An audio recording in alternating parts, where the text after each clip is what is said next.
અઘોરનગર અવાગે ભાગ 1 લેખક મોહનલાલ અગ્રવાલ પ્રકરણ 6 અમેરિકન યુવતી અકસ્માત કે ચમત્કાર ઈસવીસન 1970નો ઓગસ્ટ માસ ચાલી રહ્યો હતો. સ્વામી રામતીર્થજી એમના 2-3 સાધુ ગુરુભાઈઓ સાથે સોમનાથથી પાછા ફરતા મારી પાસે રોકાયા હતા. મારી પાસે સાધુ સંત ફકીર ફક્કડોને સગવડતા રહે તેવી અલગ ઉતારાની વ્યવસ્થા હોય તેમને ત્યાં ઉતારો આપ્યો. 1-2 દિવસ રોકાઈને તેમણે આબુ રોડ જવા માટે જણાવ્યું અને સાથોસાથ મને પણ આવવાનું કહ્યું. ધંધાકીય રીતે હું પણ થોડા દિવસોથી નવરાશ અનુભવી રહ્યો હતો. મેં પણ 1-2 દિવસ જઈ આવવાનું નક્કી કર્યું. રાત્રે જામનગર દિલ્હી કોચમાં રવાના થયા. સવારે આશરે 11ના સુમારે આબુ રોડ પહોંચી સ્વામીજીના નિવાસ સ્થાન આનંદેશ્વર મહાદેવ ગયા. સ્નાન પૂજા આદિથી પરવારી અમે બેઠા અને અટલગીરીજી પાસે જવાની ઈચ્છા થઈ. સ્વામીજીએ મને સામેથી જ કહ્યું, અટલજી પાસે જવાની ઈચ્છા હોય તો જઈ આવ. હું અટલજી પાસે જવા માટે બપોરે 2:30ના સમયે નીકળ્યો. જતા પહેલા મેં સ્વામીજીને જણાવ્યું કે રાત્રે હું અટલજી પાસે જ રોકાઈ જઈશ.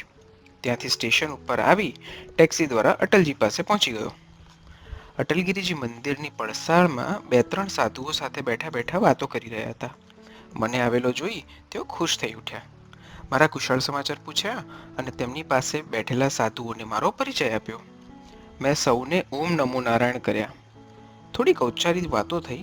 ચા પાણીની વ્યવસ્થા માટે પૂજારીને કહીને અટલગીરીજીએ તેમની બાજુમાં બેઠેલા નાગાજીને ચલમ સાફી તૈયાર કરવા માટે જણાવ્યું. એમણે ચલમ સાફ કરી ગાંજો સૂકો ભરી અટલજીને આપી. થોડી વારે ચા આવી જતા તેને ન્યાય આપી અટલજીએ ચેતાવી. ચલમનો દોર શરૂ થયો. અમારી સાથે બેઠેલા સાધુઓમાં એક કચ્છી સાધુ પણ હતા.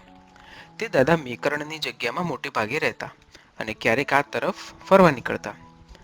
તેમની સાથે પરિચય થતાં મને તેમનો સ્વભાવ સરળ અને કલાપ્રેમી લાગ્યો. ગાંજાની મસ્તી લાગતા તેઓ ઊભા થઈ પોતાના આસન પરથી કચ્છી સિતાર ઉપાડી તેના તાર સ્વર કરી સિદ્ધાસન જમાવી આંખો બંધ કરી ધીમી ગતિએ સિતારવાદન શરૂ કર્યું. તેમનો દેખાવ એવો લાગતો હતો જાણે કોઈ ગંધર્વ મનમાનીની કિન્નરીને મેળવવા માટે ભેખ ધારણ કરી નટેશ્વરને રીઝવવા તપસ્યા કરી રહ્યો હોય. સિતારના તારોમાંથી પ્રગટ થતું સ્વરોનું આંદોલન વાતાવરણમાં પોતાની અસર ઊભી કરી રહ્યું હતું. આ મહાત્મા સિતાર ઉપર કચ્છી પરજના સ્વરો છેડી રહ્યા હતા. તેઓ ફક્ત આ એક જ કચ્છી પરજ સિવાય કંઈ વગાડતા ન હતા, પણ ફક્ત એક જ ધૂનમાં તેમણે અદ્ભુત અસર ઊભી કરી દીધી. જાણે હવા થંભી ગઈ હતી. બધા મસ્ત બનીને ડોલી રહ્યા હતા. મહાત્મા સિતાર પરજ જાણે એકાકાર થઈ ગયા.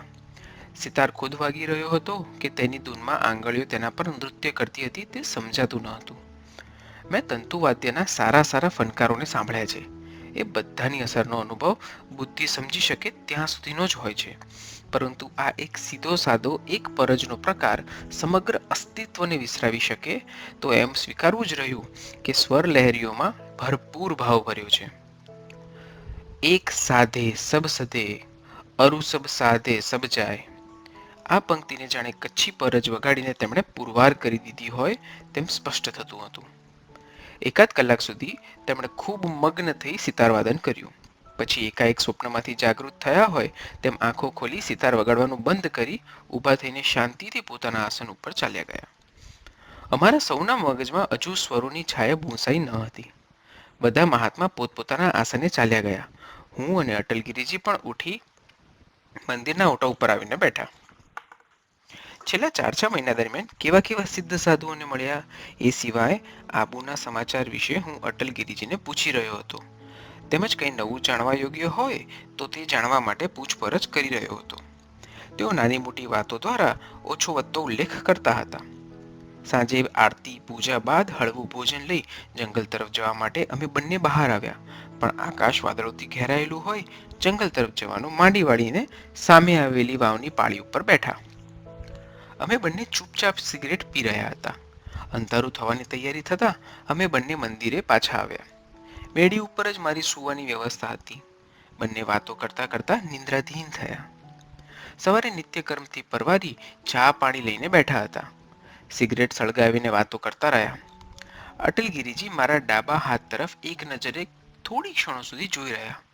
તેઓ શું જોઈ રહ્યા છે તે જાણવા માટે મેં પણ મારા ડાબા હાથ તરફ જોયું, પણ મને કંઈ જણાયું નહીં. તેથી સમાધાન ખાતર તેમને જ મેં પૂછ્યું, મહારાજજી, ધ્યાનથી શું જોઈ રહ્યા છો? તેમણે મારા ડાબા હાથની આંગળીમાં પહેરેલી ફિરોજાની વીંટી બતાવતા કહ્યું, તમારી વીંટીને જુઓ, કંઈ ફેરફાર નથી દેખાતો. આ વીંટી તેમણે જ મને આપી હતી. તે કદાચ મેં બદલી નાખી છે અથવા ફિરોજો બદલી નાખ્યો છે. એ કારણે મને આ રીતે પૂછી રહ્યા છે તેમ જાણી મેં સ્પષ્ટતા કરી, આ તમારી જ આપેલી વીંટી છે અને યથાવત છે. તેઓ મારી સામે જોઈને બોલ્યા, એ તો હું પણ જાણું છું કે આ મારી જ આપેલી વીંટી છે, પણ તેના ફિરોજાનો રંગ કંઈક ઝાંખો અને સફેદ ડાઘાવાળો દેખાય છે. જુઓ, મેં વીંટી પહેરીને જોયું. હા, દેખાય છે. પછી મેં જ તેમને પ્રશ્ન કર્યો કે આ બાબતે તમે કહેવા શું માંગો છો? તેમણે સ્પષ્ટતા કરતા કહ્યું, આ ફિરોજો મને એક ફકીરે આપ્યો હતો.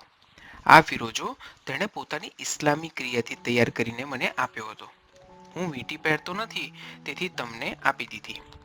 આ ફિરોજામાં એવી તાસીર અને ગુણ છે કે જ્યારે કંઈ આનંદનો અવસર કે લાભ થવાનો હોય ત્યારે આપોઆપ તેનો રંગ ઘેરો અને મનમોહક બની જાય છે. તેમજ જ્યારે મુશ્કેલી અગર કપરો સમય આવતો હોય તો તેની સૂચના આપતો હોય તેમ તેનો રંગ ફિક્કો પડીને સફેદ ડાઘા દેખાવા લાગે છે. ઘડીભર માટે હું વાત વિચારી રહ્યો. મને વહેમમાં ન પડવાનું જણાવી, શંકા કુશંકા ન કરવાનું કહી, મારો હવે પછીનો શો કાર્યક્રમ છે તે વિશે તેઓ પૂછવા લાગ્યા. મેં તેમને જણાવ્યું, અહીંથી સ્વામી રામતીર્થજીને મળી ત્યાં જમી બપોરે 1-2 વાગે માઉન્ટ આબુ જઈશ.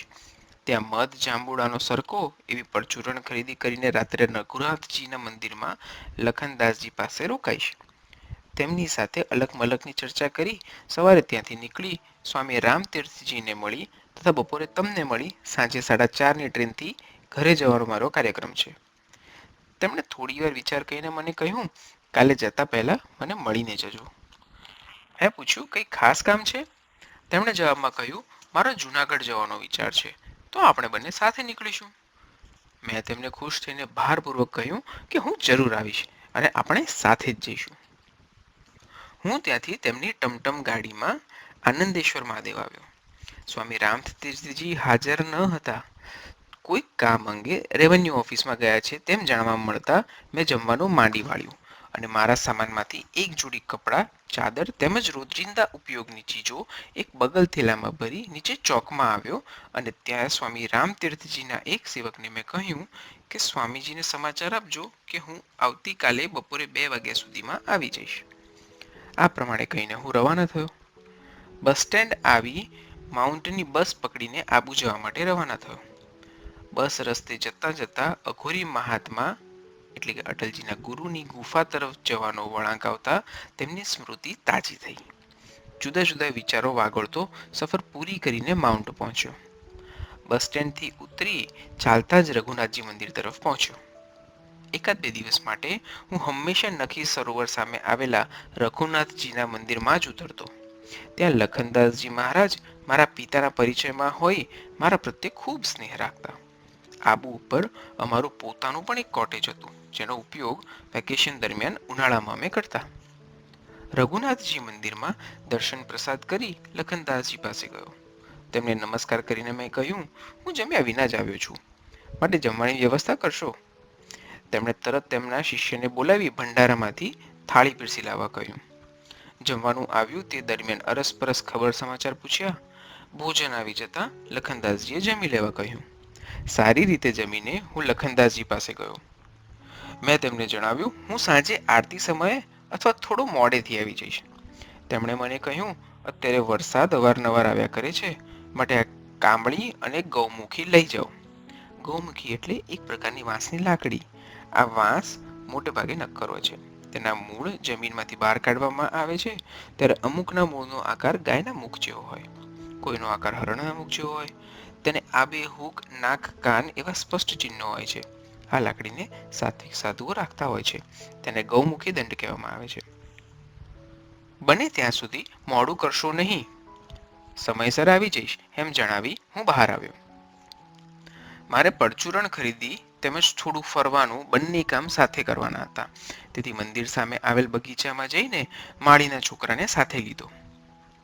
હું જ્યારે આબુ આવતો ત્યારે નક્કી સરોવરના કિનારે આવેલા બગીચામાં સિમેન્ટની બેઠક ઉપર કલાકો સુધી બેસી સુંદર દ્રશ્યો અને વાતાવરણને માણ્યા કરતો. વનસ્પતિના શોખને કારણે માળી સાથે મારો પરિચય કેળવાયેલો હતો. તેના છોકરાને લઈ બજારમાં ગયો. ખરીદીનું લિસ્ટ પૂરું કરી બધી ચીજો છોકરાને આપીને મેં કહ્યું કે આ બધો સામાન રઘુનાથજી મંદિરમાં જઈ લખનદાસજીને સોંપી દેજે, અને તે ચાલ્યો ગયો. હું બજારમાં ફરતો ફરતો પોલો ગ્રાઉન્ડ તરફ જવાનું વિચારી રહ્યો હતો. ત્યાં બે ટટ્ટુવાળા તેમના ટટ્ટુને દોરીને જઈ રહ્યા હતા. આ જોઈ મેં વિચાર બદલ્યો. તેની સાથે મેં સનસેટ પોઈન્ટ જવા માટે ભાડું નક્કી કરી તેને સાથે લઈ સનસેટ પોઈન્ટ તરફ ધીરે ધીરે કુદરતના સૌંદર્ય વૈભવને જોતો અને માણતો સનસેટ પોઈન્ટ પહોંચ્યો. ઓફ સિઝનના કારણે વધુ માણસો ન હતા. ટટ્ટુવાળાને ભાડું આપતા વિચાર આવ્યો કે વળતી વખતે સાધન નહીં મળે તો તકલીફ થશે. તેથી તેને ભાડું નહીં આપતા સનસેટ સુધી રોકાવા ગયું. તે રોકાઈ ગયો. હું સનસેટ પોઈન્ટ તરફ આગળ વધ્યો. સૂર્યાસ્ત થવાની હજી વાર હતી. હું એક શિલા ઉપર જઈને બેઠો. સામે હજારો ફૂટ ઊંડી ખાઈ દેખાઈ હતી. આજુબાજુ નાના મોટા અર્બુદ પર્વતોની હારમાળામાં આ એકમાત્ર એવી જગ્યા હતી જ્યાંથી સૂર્યાસ્ત થતો સ્પષ્ટ જોઈ શકાય છે. સૂર્ય ધીરે ધીરે નીચે ઉતરતો દેખાય છે અને જાણે પાતાળમાં ગરક થઈ જતો હોય તેમ ક્ષિતિજમાં ડૂબી જાય છે. આ દ્રશ્ય અમુક વિસ્તારમાંથી જ જોઈ શકાય છે, માટે આ સ્થળને સનસેટ પોઈન્ટ તરીકે ઓળખવામાં આવે છે. આ સ્થળ કોઈ અંગ્રેજે શોધી કાઢ્યું હતું તેવો એક લેખ ત્યાં દર્શાવેલો છે. શિલા ઉપર બેસી સિગરેટ સળગાવી હું વિચારતો રહ્યો. જે સૂર્યનો ઉદય સમસ્ત સૃષ્ટિને અજવાળી મૂકે છે તેના પ્રખર તેજ સામે મીટ માંડીને જોઈ નથી શકાતું, ત્યારે લોકો તેને બે હાથ જોડી માથું નમાવી દે છે, પોતાની પામરતાનો સ્વીકાર કરે છે. જ્યારે એ જ સૂર્ય જ્યારે અસ્તાતળ તરફ જાય છે ત્યારે લોકો તેને ડૂબતો જોવા માટે આનંદપૂર્વક એકઠા થઈ તેની ડૂબતી દશા જોઈ અકથ્ય આનંદ મેળવે છે. વાસ્તવિક વ્યવહાર જગતમાં પણ કંઈક આવું જ જાણવાને જોવા મળે છે ને. કોઈ પણ મહાન હસ્તી જ્યારે ક્ષીણ થઈ પોતાનું અસ્તિત્વ ગુમાવવા માંડે છે ત્યારે મોટા ભાગે જે ગુપ્ત આનંદ પ્રાપ્ત થાય છે તેના સંદર્ભમાં ઈર્ષ્યા જ રહેલી હોય છે, કે સ્વયંની અશક્ત પામરતા કે પછી અષ્ટ દુર્ગુણ વૃત્તિ, તે વિચારવા જેવું છે. નિર્દોષ કુદરત, દૂષિત માનવ બંને પોતાની રીતે સ્થિર અને અડગ રહીને એકબીજા પર વિજય મેળવવા આદિ અનાદિથી પ્રયત્નશીલ છે. कितने परवाने जले हैं ये राज पाने के लिए, क्षमा जलने के लिए है या जलाने के लिए. આવા પ્રકારના અનેક વિચારો એક પછી એક આવજા કરી રહ્યા હતા. સૂર્ય પણ આજના દિવસની છેલ્લી ડૂબકીનો ખેલ દેખાડવા ધીમી ગતિએ ડૂબી રહ્યો હતો. પ્લીઝ એક્સક્યુઝ મી, આ વાક્યથી મારી વિચાર શ્રૃંખલા તૂટી. મેં જમણી દિશામાં ફરીને જોયું. એક વિદેશી યુવતી મને કંઈક કહેવા માંગતી હતી. મેં કામચલાઉ અંગ્રેજીમાં પૂછ્યું, તમે મને કંઈ કહેવા માંગો છો? તેણીએ કહ્યું, તમારી પાસે આ લાકડી છે તે જોવા હું ઈચ્છું છું. મેં કામળી ઉપરથી લાકડી લઈને તેણીને જોવા આપી. તે લાકડીનું બારીકાઈથી નિરીક્ષણ કરવા લાગી. તે દરમિયાન હું તેનું નિરીક્ષણ કરી રહ્યો હતો. તેની સાથે એક આધેડ ઉંમરના અંગ્રેજ સાહેબ હતા, તેમજ આધેડ વયમાં પ્રવેશ કરતી એક સ્ત્રી હતી. થોડી વાર પછી તેણીએ લાકડી મને પાછી આપી અને પૂછ્યું, આવી લાકડી ક્યાં મળે? મેં કહ્યું, જંગલમાં. તેણીએ કહ્યું, આ લાકડી તમે મને વેચાણથી આપશો? મેં ના પાડી. તે સહેજ સંકોચ પામી. એ સંકોચને ખંખેરવા તેણીએ તેની સાથેના અંગ્રેજ દંપતીની ઓળખાણ કરાવી. મેં મારી ટૂંકી ઓળખાણ આપીને તેઓ સૌને બેસવાની ઔપચારિકતા બતાવી. ફરી પેલી યુવતીએ લાકડીની વાત ઉચ્ચારી અને પૂછ્યું, આ લાકડી કઈ રીતે મેળવી શકાય? મેં ખુલાસો કરતા કહ્યું, આ પ્રકારની લાકડી સાધુ સંત લોકો રાખતા હોવાથી બજારમાં મળવાની શક્યતા ઓછી ગણાય. તેમજ આ લાકડી મારી માલિકીની નથી, નહીં તો હું તમને નિરાશ ન કરત.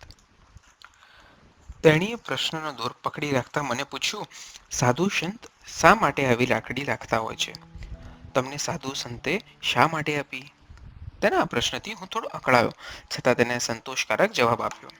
લાકડીની માહિતી ટૂંકમાં તેને જણાવી દીધી. તેણીએ નવો પ્રશ્ન કર્યો, અહીં ભારતમાં સાધુઓ વિશે મેં વાંચ્યું છે કે તેઓ ચમત્કાર કરી શકતા હોય છે. શું એ વાત સાચી છે? તમારા એવા કોઈ સાધુ મિત્ર છે જે ચમત્કાર બતાવી શકે? હું ભારતના 3 મહાપુરુષોના જીવન ચરિત્રનો અભ્યાસ કરી તે વિશે સાહિત્ય તૈયાર કરવાનો વિષય લઈને ભારતમાં આવી છું. સ્વામી વિવેકાનંદના જીવન ચરિત્રની રૂપરેખાનું સ્થિતિચિત્ર, તેની સાથે અત્યારની વર્તમાન પરિસ્થિતિ દર્શાવતી સરખામણી મેં તૈયાર કરીને રાખી છે. અત્યારે હું ગાંધીજીના જીવન ચરિત્રનો અભ્યાસ કરી રહી છું. આ દરમિયાન ભારતીય સાધુ સંસ્કૃતિ વિશે જાણવા મળે તો હું તમારી આભારી થઈશ. તેની બાલિશતાપૂર્વક જિજ્ઞાસા, સાહિત્ય સંશોધન, ઔપચારિકતા, વાસ્તવિકતા આ બધા વિશે હું વિચારી રહ્યો. થોડી વાર વિચાર કરીને મેં તેને કહ્યું, કાલે મારી સાથે આવજો, તમને ચમત્કાર દેખાડવા લઈ જઈશ. તે ખૂબ ખુશ થઈ. તેણે પર્સમાંથી કાગળ પેન કાઢી ગેસ્ટ હાઉસનું સરનામું આપ્યું. તેનું નામ ક્રિસ હતું. તેણીએ મને કહ્યું, સવારે તમે ગેસ્ટ હાઉસ આવશો? ત્યાં સાથે જ ચા નાસ્તો કરીને નીકળીશું. તેણીએ કહ્યું કે મારી સાથે મારા કાકા કાકી છે. શિકાગોમાં તેમની ઇલેક્ટ્રિકલ ગુડ્સની મોટી દુકાન છે. હું પણ શિકાગોમાં જ રહું છું, અભ્યાસ કરું છું, સાથે સર્વિસ પણ કરું છું. તેણીએ મારું આબુનું સરનામું માગ્યું. મેં તેને રઘુનાથ મંદિર નખીલેખ લખી લેવા જણાવ્યું. સૂર્ય આથમી જતાં અંધારું થવા લાગ્યું હતું, તેમજ ઠંડી પણ હતી. મેં કામળી ઓઢીને ટટ્ટુવાળાને ટટ્ટુ લાવવા કહ્યું. તેઓ સૌ જીપમાં આવેલા. મને સાથે આવવા માટે ક્રિસે આગ્રહ કર્યો, પણ મેં તેને કહ્યું કે આ ટટ્ટુવાળાને મારા માટે જ અત્યાર સુધી મેં રોકી રાખ્યો છે. અમે છૂટા પડ્યા. હું આરતી સમયે રઘુનાથ મંદિર પહોંચ્યો. આરતી પૂજા થયા બાદ લખનદાસજી ઓરડીમાં આવ્યા. મારી સાથે દિવસ દરમિયાનની કામગીરી વિશે પૂછપરછ કરી. માળીનો છોકરો સામાન મૂકી ગયો છે તે જણાવ્યું. મને જમવા અંગે તેમણે પૂછ્યું. મેં અનિચ્છા દર્શાવી. તેમણે એક સેવકને મોકલી દૂધ મંગાવી આપ્યું. દૂધ પી લઈ મારી પથારીમાં આડો પડ્યો. આવતીકાલે ચમત્કાર બતાવવાનું કહ્યું તો છે, પણ દીનાનાથજી મળે છે કે ના મળે તે વિચારથી હું ઘેરાયેલો હતો. દીનાનાથજી નાથ સંપ્રદાયના દર્શની મહાત્મા હતા. તેમની સાથે મારે 3 વર્ષ પહેલા જોધપુરમાં દાદા ધુનીવાલીની જગ્યામાં પરિચય થયેલો. તેઓ સ્વભાવે ખૂબ પ્રેમાળ, વ્યવહારુ, સ્પષ્ટ વક્તા, સંપૂર્ણ સાધુશાહી રીત રસમ પ્રમાણે જીવન નિર્વાહ કરવાવાળા અને નિરભિમાની સિદ્ધ મહાત્મા હતા. દીનાનાથજીના વિચારો કરતા કરતા જ સૂઈ ગયો. સવારે આરતી વહેલી થતી હતી. આરતીના ઘંટારવથી હું જાગ્યો. ઠંડી હોવાથી ફરીને સૂઈ ગયો. મોડેથી લગભગ 8 વાગે ઉઠ્યો. નિત્યકર્મથી પરવારી ચા નાસ્તો કરી રહ્યો હતો ત્યાં એક સેવકે આવીને મને કહ્યું કે લખનદાસજી મહારાજ પાસે તમારા કોઈ મહેમાન આવ્યા છે, તેઓ બોલાવે છે. હું તેની સાથે જ ઓરડીમાંથી બહાર આવ્યો. પરસાળ વટાવતા વિચારવા લાગ્યો, અહીં કોણ મહેમાન ટપકી પડ્યા હશે. લખનદાસજી પાસે પહોંચતા જોયું તો ક્રિસ અને તેના અંકલ વિલિયમ બેઠા હતા. મેં બંનેનો સત્કાર કર્યો. લખનદાસજીએ બંનેનો પરિચય આપ્યો. ભાષાની તકલીફના કારણે મહારાજે ઔપચારિકતા સિવાય વધુ વાત કરી નહીં. ક્રિસે મને કહ્યું, તમને આવતા મોડું થયું એટલે હું કાકા સાથે અહીં આવતી રહી. મારા કાકા અહીં સુધી મૂકવા જ આવ્યા છે. ક્રિસના કાકાને મેં સાથે આવવા આગ્રહ કર્યો, પણ તેમણે વધુ નહીં ચાલી શકવાની તકલીફ દર્શાવીને સાથે આવવાની અનિચ્છા બતાવી. ક્રિસે મને પૂછ્યું, આપણે આશરે ક્યારે પાછા આવીશું? મેં કહ્યું, મોડામાં મોડા 4-5 વાગે આવી જઈશું. તેણીએ તેના વિલિયમ કાકાને પરત આવવાનો સમય સૂચિત કર્યો. મારો પણ સાંજ સુધીમાં આબુ રોડ પહોંચી જવાનો વિચાર હતો. અમે જવા માટે રજા માંગી. લખનદાસજી આંગણા સુધી સાથે આવ્યા. અમે પગથિયા ઉતારતા કે એકાએક લખનદાસજીએ પાછા આવી મને અટકાવતા કહ્યું, પક્ષી અશુભ સ્વર કરે છે, જવાનો મુલતવી રાખો, કાલે જઈ આવજો. તેમની વાત સાંભળીને હું દ્વિધામાં પડ્યો. જો ક્રિસને ના પાડું તો મારા વિશે ખોટો અભિપ્રાય બંધાય, અને હા કહું તો લખનદાસજીના સૂચનનું ઉલ્લંઘન થાય. મને ગૂંચવાયેલો જોઈને લખનદાસજીએ પૂછ્યું, શું વિચારો છો? નિર્ણય લેવામાં શું અવરોધ છે? મેં તેમને બધી વાત ટૂંકમાં જણાવી. તેમણે થોડી વાર વિચાર કરીને મને કહ્યું, સારું જાઓ. કોઈ હૈ વહી જો રામ રાખી, જો કરી તરફ બઢાવે સાખી. એમ કહી તેમણે જોડીમાંથી એક તુલસીની માળા કાઢી મને પહેરાવી દીધી અને કહ્યું, સાંજે આવો ત્યારે મને પાછી આપજો. મેં આભાર માનતા પગથિયે ઉતરવાનું શરૂ કર્યું. લખનદાસજીની વાત થોડી વાર ધ્યાનમાં રહી. મનોમન નિર્ણય કર્યો કે સાવચેત રહીને જ દરેક કામ કરવું, કોઈ પણ ક્ષેત્રમાં બેદરકારી ન રાખવી. હું અને ક્રિસ ચાલતા જ બગીચા પાસે પહોંચ્યા.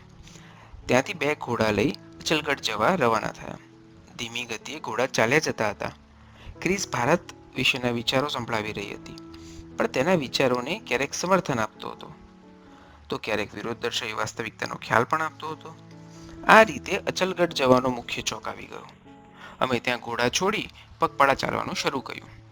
આ ચોક માહીનો એક રસ્તો અચલગઢ, બીજો માઉન્ટના પાછળના ભાગમાં જવા માટે, ત્રીજો વશિષ્ઠ આશ્રમે જવા માટે નીકળતો હતો.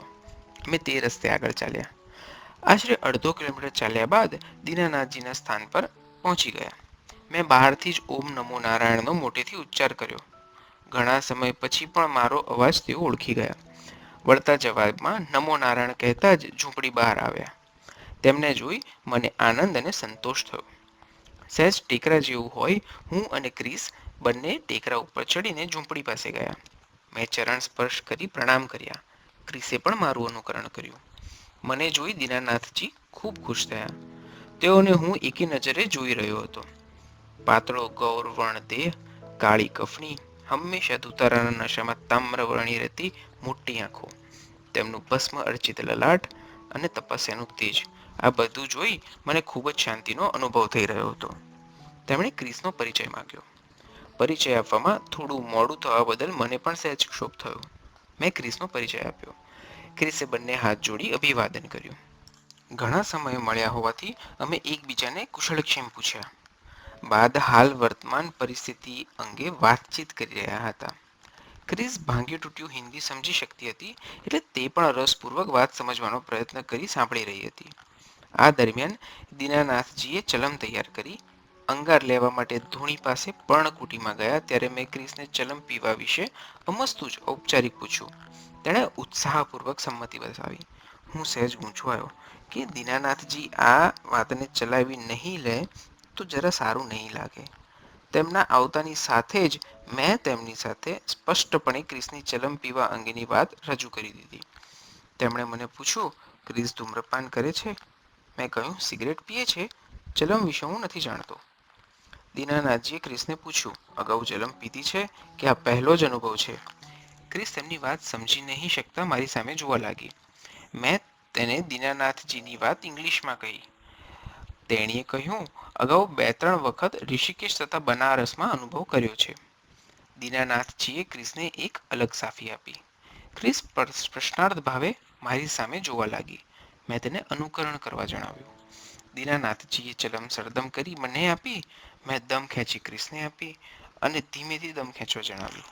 પણ વિસ્કી અને સિગરેટ પીનાર ક્રિસે મારી વાત પર ધ્યાન આપ્યું નહીં. ગજા ઉપરાંત ઊંડો દમ ખેંચી લીધો.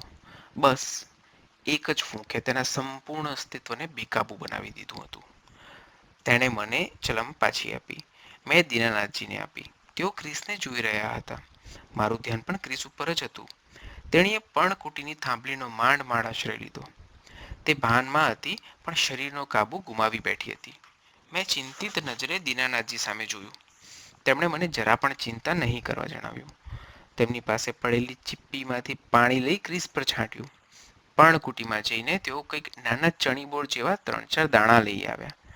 ક્રિસને ખાઈ જવા જણાવ્યું, પણ ક્રિસ કંઈ પણ સમજી શકતી નહોતી. મેં દીનાનાથજી પાસેથી તે દાણા લઈ ક્રિસના મોંમાં મૂકતા તેને ચાવીને ખાઈ જવા કહ્યું. તે અવ્યવસ્થિત રીતે બેઠી હતી. તેને સહેજ આડે પડખે કરી દીનાનાથજીએ ફરી થોડું પાણી ક્રિસના મોં પર છાંટ્યું. જેમ અંગારો ઓલવાઈ જાય તેમ ક્રિસ એકદમ સ્વસ્થ થઈ ગઈ. આ જોઈ મને આનંદ અને આશ્ચર્ય થયા. દીનાનાથજીના સૂચનથી મેં ક્રિસને પાણી આપ્યું. તે પીવાથી તેણે સંપૂર્ણ રાહત અનુભવી. બપોરનો સમય થવા આવ્યો હોય દીનાનાથની ઝૂંપડીમાં જઈ જમવા અંગે રસોઈની તૈયારી કરવા લાગ્યા. મેં મદદમાં આવવા અંગે સંમતિ માંગી, પણ તેમણે કહ્યું, હમણાં જ તૈયાર થાય છે, તમે થોડી વાર બેસો. હું ક્રિસને આબુની ભૌગોલિક અને ધાર્મિક બાબતો સમજાવી રહ્યો હતો. તેણીમાં પ્રબળ જિજ્ઞાસા વૃત્તિ જણાતી હતી. અસંખ્ય પ્રશ્નો તેણીએ મહાત્માઓ માટે ધર્મના મૂળભૂત સિદ્ધાંતો, મંદિરોની રચના, અનેક સંપ્રદાયના કારણો, સાધુઓ સાથે સંપર્ક રાખવાના મારા કારણો વિશે વિસ્તારપૂર્વક ચર્ચા કરી. તેણે વાતોને ક્યારેક નહીં સમજી શકતા મારે 2-3 વખત તેનું વાક્ય પૂછવું પડતું હતું. એ જ રીતે અમુક સાધુશાહી પદ્ધતિના શબ્દો સમજાવવા મારે 2-3 વાર ઉદાહરણ પ્રતીક આપીને સમજાવવું પડતું. અમુક વાતો તે પોતાની ડાયરીમાં ટપકાવી લેતી હતી. આ રીતે વાતોમાં અડધો પોણો કલાક પસાર થયો. દીનાનાથજી ઝૂંપડીની બહાર આવી મને સંબોધીને બોલ્યા, થોડા ખાખરાના પાન લઈ આવો, જેથી પતરાવળી બનાવી શકાય. હું તરત ઉઠીને સામે જ ખાખરાના ઝાડ હતા ત્યાંથી મોટા મોટા 25-30 પાન તોડીને લઈ આવ્યો. સળીઓ દ્વારા તેની 3-4 પતરાવળી બનાવી નાખી. ક્રિસને આ બધી પદ્ધતિથી ખૂબ જ આનંદ આવતો હતો. દીનાનાથજીએ રસોઈ લાવીને બહાર મૂકી. અમને બંનેને દાળ બાટી તથા જંગલી ટિંડસનું શાક પીરસી દીધું. તાડનો ગોળ અને ઘી મિશ્ર કરીને આપ્યું. તેઓ પોતે પણ જમવા બેઠા. અમે 3 જણ જમી પરવારી સિગરેટો સળગાવી વાતો કરતા બેઠા. ક્રિસે મને ગઈકાલની વાતની યાદી આપીને ચમત્કાર જોવા માટે કહ્યું. હું મૂંઝવણમાં હતો જ કે ક્રિસને વાયદો તો આપ્યો છે, પણ દીનાનાથજીને કઈ રીતે કહેવું કે તમે ચમત્કાર બતાવો. અલબત્ત તેઓ મંત્રક્રિયા, વનસ્પતિ તંત્રક્રિયા સારી રીતે જાણતા હતા, પણ કદી તેનો ઉપયોગ પોતાની અંગત જરૂરિયાત માટે કરતા નહીં. ચમત્કારોને મદારીના ખેલ તરીકે જ ઓળખાવતા. જુક્તિ મુક્તિના સાધન પૂરતું જ તંત્રક્રિયાને મહત્વ આપતા. મારી મૂંઝવણ તેઓ પામી ગયા, છતાં રમૂજ માટે કહેવા લાગ્યા, તમે બંને અરસપરસની શું છાની ઘૂસપૂસ કરી રહ્યા છો? આ છોકરી શું કહેવા ઈચ્છે છે? મેં તેમને સ્પષ્ટીકરણ કરતા જણાવ્યું કે ક્રિસને ચમત્કાર અંગે પ્રમાણ જોઈએ છે, પણ હું તમોને કહી નથી શકતો. બસ આ જ ગડમથલ છે. દીનાનાથજીને મારા માટે ખૂબ પ્રેમ ભાવ હતો, કારણ કે તેમણે અગાઉ લીધેલી મારી પરીક્ષામાં સારા ગુણો દ્વારા હું પાસ થયો હતો. સહેજ હસીને તેઓ બોલ્યા, જાણો છો ને, સીતાજીએ સુવર્ણ મૃગના મુખમાં આવીને કેટલી મોટી આપત્તિ ઊભી કરી હતી. દીનાનાથજીના દ્વિઅર્થી સાંકેતિક ભાષા મને સમજાય નહીં. હું ચૂપ રહ્યો. દીનાનાથજી ઝૂંપડીમાં જઈને એક ખપ્પર અને એક મોટો કાળો રૂમાલ લઈ આવ્યા. મારી પાસે બેસીને મને કહેવા લાગ્યા, તમારા મહેમાનને પૂછો શું ચમત્કાર જોવા ઈચ્છે છે. મેં ક્રિસને કહ્યું, બોલ, શું જોવાની ઈચ્છા છે? ભૂતપ્રેત જોવા છે કે કંઈ ખાવા પીવાની, ઓઢવા પહેરવાની અને મોજ શોખની ઈચ્છિત ચીજો મંગાવવાની ઈચ્છા છે? ક્રિસે થોડી વાર વિચાર કરી અને શિકાગોમાં મળગમતી તેની મનગમતી કંપનીની ચોકલેટ, સિગરેટ અને પરફ્યુમની માંગણી કરી.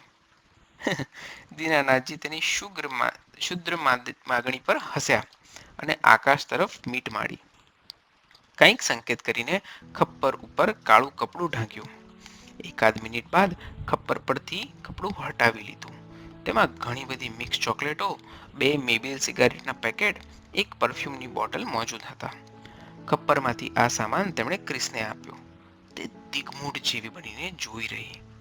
2-5 ક્ષણ આશ્ચર્યમગ્ન રહ્યા બાદ તે આનંદ, આદર, જિજ્ઞાસા અને દાસત્વના મિશ્ર ભાવોથી દીનાનાથને કહેવા લાગી કે આ વિદ્યા મને શીખવશો? કેટલા સમયમાં હું આ રીતે ચમત્કાર કરી શકીશ? હું દુભાસિયા તરીકે ક્રિસ અને દીનાનાથજી વચ્ચેની ચર્ચા એકબીજાને સમજાવી રહ્યો હતો. દીનાનાથજીએ હસીને વાત બદલાવતા મારી તરફ આંગળી ચીંધીને કહ્યું, તમારા મિત્ર તમને દરેક વિદ્યા શીખવશે. તેઓ બધી વિદ્યાથી સારી રીતે માહિતગાર છે. દીનાનાથજીનો વાદ ટાળવાનો પ્રયત્ન હું સમજી ગયો. ક્રિસને પણ અષ્ટમ સમજાવી દીધું. ક્રિસ પ્રભાવિત થઈ હતી. બપોરનો સમય લગભગ પસાર થઈ જતા દીનાનાથજીએ ચા બનાવી. અમે 3 ચા પીધી. ત્યારબાદ ચાના વાસણ, કપ રકાબી મેં સાફ કરીને ઝૂંપડીમાં મૂક્યા. દીનાનાથજીને સુરેન્દ્રનગર જવાનું આમંત્રણ આપીને જવા માટે રજા માંગી. તેમણે પણ ખોટો આગ્રહ ન કરતા જવાની અનુમતિ આપી. આશીર્વાદ રૂપે જોડીમાંથી ભસ્મ કાઢી અમને બંનેને તિલક કર્યું. મેં ખિસ્સામાંથી થોડી નોટો કાઢીને તેમના આસન નીચે મૂકી. ક્રિસે પણ અનુકરણ કર્યું. દીનાનાથજીને નમસ્કાર કરી અમે બંનેએ વિદાય લીધી. માઉન્ટ આબુ ઉપર સૂર્યાસ્ત વહેલો થતો હોય તેવું વાતાવરણ 4 વાગ્યા પછી થવા લાગે છે. ચોમાસાના દિવસો હોવાથી આકાશ વાદળોથી ઘેરાયેલું હતું. ક્રિસને મેં સૂચના આપી કે આપણે પાછા ફરવામાં ઉતાવળ રાખવી જરૂરી છે. જો વરસાદ શરૂ થશે તો મુશ્કેલી થશે. અમે બંને ઉતાવળા પગલે મુખ્ય રસ્તા તરફ જવા લાગ્યા. સાંજ થવાની તૈયારી હતી. કેડી લગભગ સૂમસામ પડી હતી. અમે બંને તરફ જંગલમાંથી ગળાઈને આવતો ઠંડો પવન શરીરને ધ્રુજારી આપી રહ્યો હતો. મારું મન અકારણે કંઈક ચિંતા અનુભવી રહ્યું હતું. ઝડપભેર રસ્તો કાપવાની મારી ઈચ્છા હતી, કારણ કે મુખ્ય રસ્તા ઉપર આવ્યા પછી કાંઈ ને કાંઈ સાધન મળી જ રહે. ક્રિસ પણ ઝડપથી મારી સાથે ચાલી રહી હતી. 10 મિનિટ ચાલ્યા બાદ ક્રિસે મને રોકીને કહ્યું, મારે લઘુશંકા માટે જવું છે. મેં તેને બહુ દૂર નહીં જવાની સૂચના આપી. તેના તરફ પીઠ ફેરવીને હું ઊભો રહ્યો. થોડી વારે તે પાછી આવી, ફરી ચાલવાની શરૂઆત કરી. હજુ માંડ 10 ડગલા ચાલ્યા હતા કે ડાબી તરફની ઝાડીમાંથી એકાએક કોણ જાણે ક્યાંથી એક ભયાનક પહેરવેશવાળો, ક્રૂર ચહેરાવાળો તેમજ ઘાતકી આંખોવાળો એકદમ પાતળો, સશક્ત દેહધારી મહાત્મા બહાર નીકળ્યો. અમારી સામે આવીને તે ઊભો રહ્યો. દેખાવ ઉપરથી તે અઘોરી હોય તેવું લાગતું હતું. મેં ભીખ મર્યાદાને જાળવવા ઓમ નમો નારાયણ કર્યા. તેનો જવાબ નહીં આપતા તેણે પ્રશ્ન કર્યો, કહા જા રહે હો? મેં જવાબ આપ્યો, અચલગઢ હોકર રઘુનાથજી મંદિર જાના હૈ.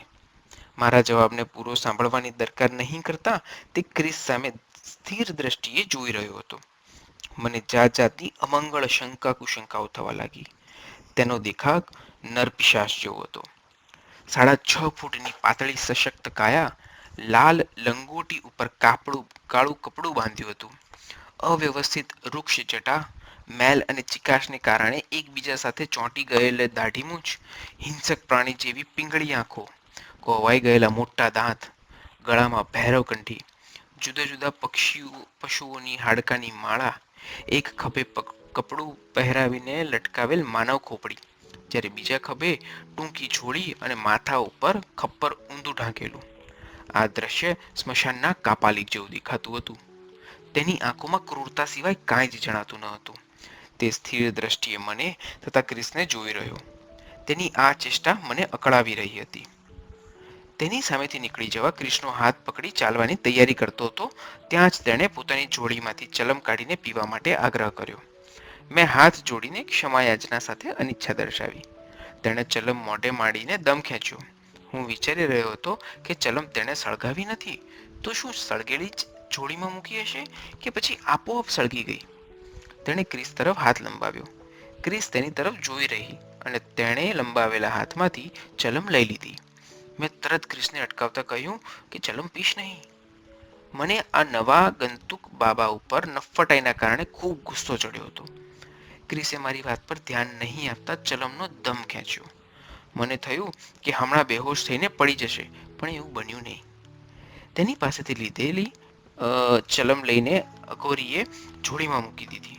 ક્રિસને સંબોધીને તે બોલ્યા, ચલ મેરે સાથ. આટલું બોલી તે પીઠ ફેરવીને જંગલ તરફ ચાલતો થયો. ક્રિસે 2 ડગલા ભર્યા કે તરત મેં તેનો હાથ પકડીને ઊભી રાખી. હું તેની આંખોમાં ઉપસેલા ભાવ વાંચવા માટે મથી રહ્યો.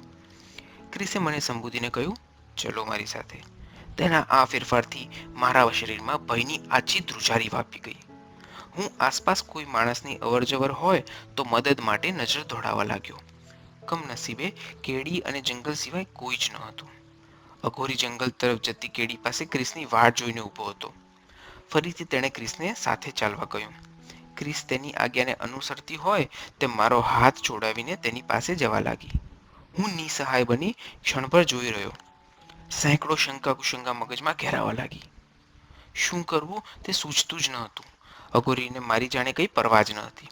ક્રિસ તેની પાછળ દોરાવા લાગી. મારે ફરજિયાત ક્રિસ પાછળ જવાની અનિવાર્યતા ઊભી થઈ. હું ઝડપી પગલે ક્રિસની સાથે ચાલવા લાગ્યો. મેં ચાલતા ચાલતા તેને કહ્યું, તારા અંકલ તારી રાહ જોતા હશે.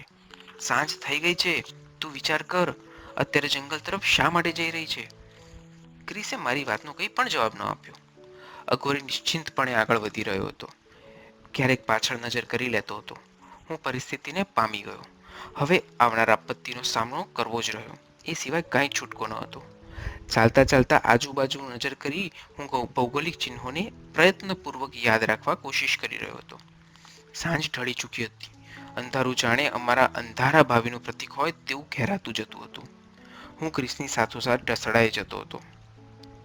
ક્રિસ અઘોરીની તંત્રજાળમાં ફસાઈ ચૂકી હતી. હવે શું થશે એ વિચાર મને વારંવાર કંપાવી મૂકતો. એક સામટા અનેક વિચારો પૂર ઝડપે મગજમાંથી પસાર થઈ રહ્યા હતા. ક્રિસને હું વારંવાર સમજવાનો પ્રયત્ન કરતો જતો હતો. મારી જવાબદારી, તેણીના આ વર્તનથી ઉપસ્થિત થનાર ઉપાધિ, અજાણી ભૂમિ, અજાણ અઘોરી, આ બધા ભયસ્થાનો તેને કહી સંભળાવ્યા પણ તેને કંઈ અસર ન થતી હતી. તે પરવશ બની ચૂકી હતી અને કંઈ જ વિચારી શકતી ન હતી. તેના શરીરમાં જાણે કોઈ બીજા જ આત્માએ પ્રવેશ કરી તેનો કબજો મેળવી તેને પોતાની ઈચ્છા અનુસરવા માટે વિવશ બનાવી નાખ્યો હોય તેવું સ્પષ્ટ જણાતું હતું. ક્રિસ હિન્દી ભાષાને સારી રીતે નહીં સમજવા છતાં શા માટે અઘોરીની આજ્ઞાનું પાલન કરી રહી હતી તે મારા માટે મૂંઝવણનો પ્રશ્ન થઈ ગયો. આશરે 10-15 મિનિટ ચાલ્યા પછી એક મોટો પથ્થર જે પહાડ સાથે જોડાયેલો હતો તેને અડીને તેના જ ટેકાથી એક શિલા ત્રાંસી પડી હતી. તે કારણે બંને પથ્થરો વચ્ચે ગલી જેવી નવેડી જેવો રસ્તો પસાર થતો હતો. તેમાંથી આગળ નીકળી જમણી બાજુ ઢાળ ઉતરવા લાગ્યા. અહીં ઝાડપાન કરતા પથ્થરો વિશેષ પ્રમાણમાં હતા. આશરે 50 ફૂટ નીચે ઉતર્યા બાદ થોડો સપાટ ભાગ ખુલ્લો જણાતો હતો. ચારે તરફ નાના મોટા પર્વત શિખરો દેખાતા હતા. એક નાનકડું ઝરણું ક્યાંકથી આવી એક કુદરતી પથ્થરોના બનેલા પોલાણમાં પડતું હતું. તે કુંડમાંથી ઉભરાઈને 4-5 ધારાઓ ઢોળાવ તરફ જતી હતી. એક સપાટ શિલા ઉપર ઝાડી, પાન, વેલા અને ડાળીઓ વડે બનાવેલી ઝૂંપડી દેખાતી હતી. અઘોરી એ ઝૂંપડી નજીક જઈને ઊભો રહ્યો. ક્રિસ તેનાથી છેટે ઊભી રહી. હું પણ યંત્રવત ઊભો રહી ગયો. હવે મારું અને ક્રિસનું ભાવિ અઘોરીના હાથમાં નક્કી થઈ ચૂક્યું હતું.